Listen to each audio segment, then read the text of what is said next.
Yay! Why are we excited? We're excited because it's time for some more of the real people multiplayer solitaire. No. Multi-game solitaire mega tournament. I keep getting that switched around. It is multiplayer solitaire, but not the kind of multiplayer solitaire that people think it is. It's multi-game solitaire because there's lots of different games involved in the tournament. I'm glad I got to clear that up. Sorry I keep getting it mixed up. It's the Real People multi-game solitaire mega tournament. And it's time for another game. And the game we're going to be playing is Middle-earth Quest. So I wanted to talk a little bit about my Tolkien cred before we get started, because I know, well, I believe there's a good chance, I'm moving for lighting reasons, there's a good chance that some of the folks who are going to be watching this are big fans of Tolkien's Lord of the Rings series. This game actually doesn't take place in that series, so you can rest easy. You can also, I'm going to get this out on the table, I don't know a lot about the Lord of the Rings. I love the game though. I've played it solitaire before, and it's a lot of fun.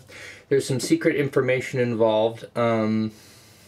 It's pretty easy to forget when you're playing one player's turn, or to selectively forget what the secret information is. So I think it'll go pretty smoothly. A little bit more about my Tolkien cred.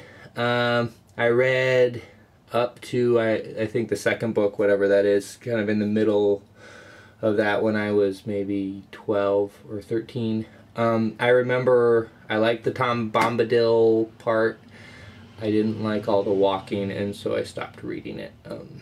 In the second book there was a lot of walking. That's what I remember about that. I saw the movies later on. I don't remember a lot about those other than like lots of scenes of the guy from Cedar Rapids, Iowa's palm with a ring in it, and then him looking concerned. I think they were good movies, though. I think they're really well made. And I really respect Tolkien's work. I can understand why a lot of people like him. One of the reasons why I never went back and delved into the books again is because I feel like enough people have done that. There's lots of books that not many people read. So those books are the books I give my attention to. Sometimes. I do read books other people read, but I see no reason to seek this one out because there's so many people so passionate about it. I am passionate about games, and I'm passionate about real people cards. So we're going to do our first draw right here. And I have the deck. I'm going to mix it up so that the guy I've been staring at, see now the corner of my eye at the top doesn't automatically get disqualified. He looked like a fun guy. He looked like he'd really enjoy, I dropped a bunch of cards, really enjoy playing Middle-earth Quest. For those of you who haven't played, it's an epic game. It's huge. You'll see it later. Okay, I'm just kind of mixing them all up. I'm making a mess on this table here. I'm not looking. I'm going to just pull one. I say I'm not looking because I know that there are people out there who think this tournament's fixed, and it really isn't. I have no idea who's going to win. So I hope it's not Otto Callendale. All right. Ooh. Okay. So here we have Scoots. Scoots is a merchandiser. Her secret fantasy is to ride in a space shuttle. An unusual fact is she has 2 different colored eyes. Let's take a look. Yes, you can see that even in black and white. 2 different colors. Her pet peeve is people who aren't funny. Yikes. She'd like to meet Lucille Ball. Her personal motto is, it's a full-time job dealing with people who are uneducated and ignorant. She's most proud of education. Reputation in high school as a snob. And 3 words that describe Scoots are friendly, assertive, and aggressive. Scoots. Before I do any more draws, I'll probably cut before I do that because I made a mess and I really ought to pick it up or my wife's going to kill me. The first 3 draws are tentatively going to be the heroes. The last draw is going to be the Sauron player, unless one of the real people really seems like they want to be the Sauron player.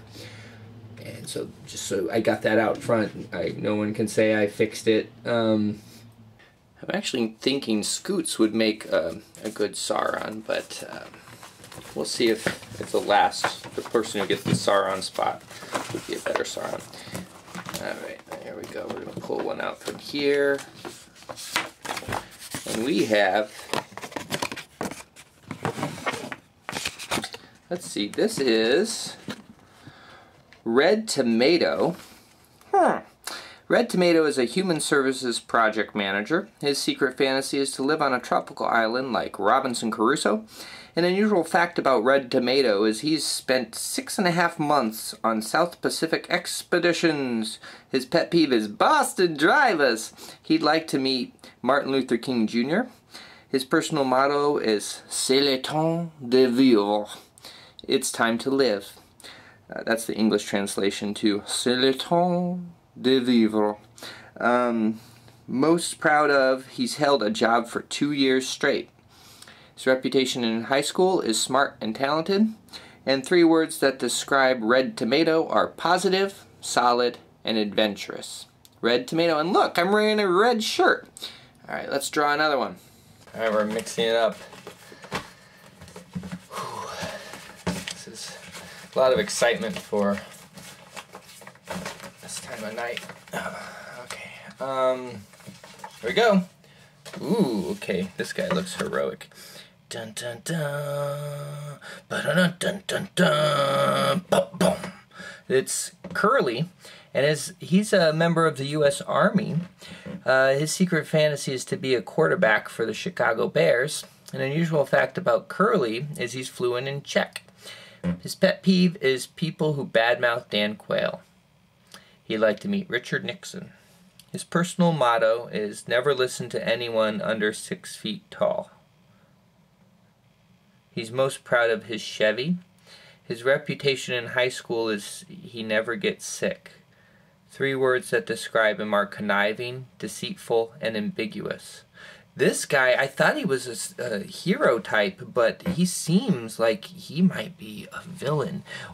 We're going to have maybe villains on both sides with only Red Tomato holding up the shining paragons of morality that are the hobbits and such in the Middle Earth. Hopefully we get someone else who seems more like they want truth and goodness and light to continue in the world. Uh-oh, the real people cards are in shadow. That means we have to draw the person who is maybe gonna get to be the Sauron player unless they switch with one of the other real people who are obviously evil. I'm gonna just mix it up and just blend them all into shadow. And can I let you see my... I don't know if you can see my face to see that I'm not looking. Well, I'm not looking. You're just gonna have to trust me, okay? At some point during this tournament, a bond of trust is going to have to develop. It may as well be now when I'm sifting through shadow. Alright, here we go. Another person in the military. This person looks to be in the Navy, unless he's just wearing a suit. He seems like he could be more heroic than our other military man who thrives in ambiguity and deceit. Let's bring him into the light. His name is Mooney. He's an electronic technician. That's pretty wholesome. A secret fantasy of Mooney's is a weekend with Leah Thompson. An unusual fact about Mooney is he enjoys playing with electricity. I could see how getting into that could turn one onto an evil path. He could start out, it's just play, but you get a shock and you want to play some more, and then you get to be able to do different things, and the power and corruption and all that. Pet peeve is pushy people. He'd like to meet Mick Jagger. His personal motto is have fun in everything you do. He's most proud of his athletic trophies. His reputation in high school as a jock. And 3 words that describe Mooney are tall, unique, and adventurous. This guy has to be one of the heroes. He's adventurous, he wants to have fun, He doesn't want to be pushy, which I think Sauron, again, remember, I'm not a Tolkien person, but I think Sauron's probably a pushy person.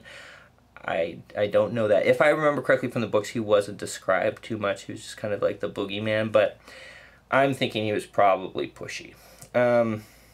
Yeah, so I think I'm just gonna say right now, Mooney is not gonna be our Sauron, despite what we set up, because there are other players who would like to be Sauron. And here we have our 4 real people cards we've drawn. We have our 2 definite heroes, Mooney and Red Tomato. No question they're going to be heroes.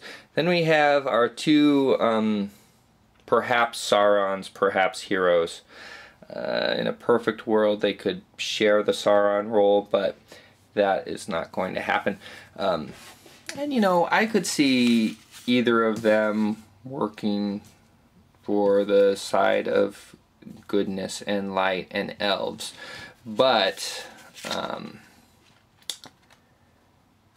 yeah, so I think what we're gonna do is we're gonna have to mix them up, and then just draw one. All right, she seems like she'd be the more entertaining Sauron, because he just seems like he so wants to be on the dark side that it just would be less interesting. I was kind of hoping it would be someone, I don't know, that would add a little bit to the role, a little bit different than what we've seen, which is like a red eye, right? Okay, I'm mixing them up. I'm gonna mix them up over here. See, I can't see it. I'm not even looking. You can tell by my eyes are looking right in the lens of the camera. Okay, I'm not even looking at my little TV I have attached to the camera that lets me see the shot. And I'm gonna throw one down, and I'm gonna hold one up, and whoever is held up. Oh, know what I'm gonna do? I'm gonna do the ring shot in my palm, and whoever's in my palm is not gonna be the One Ring. It's gonna be Sauron. Okay, I have someone in my palm, and I think I'm gonna have to move the camera to get this down. You know, I almost traded this game away. I didn't know it would be this much fun. Here we go.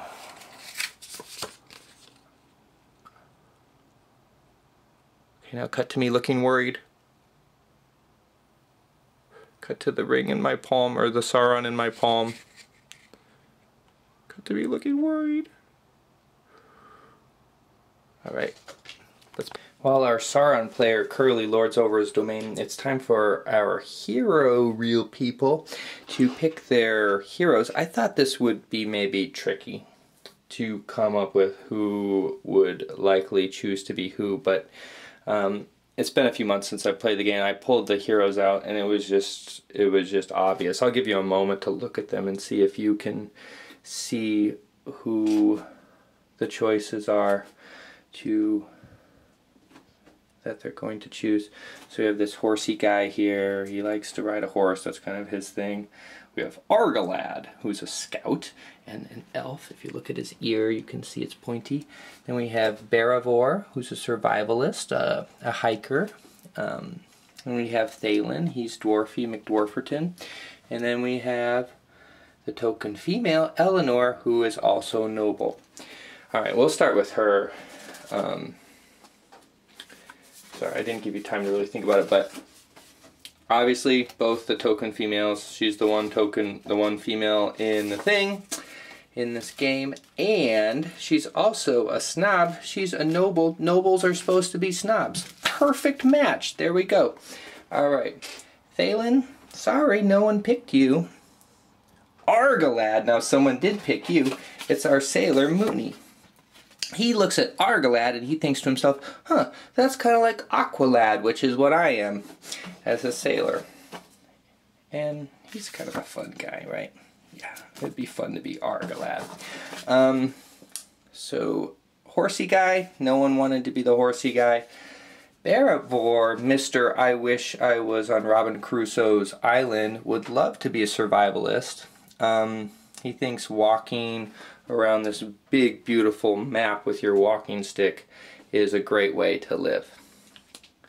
So I'll brush up on how to play and we'll get going.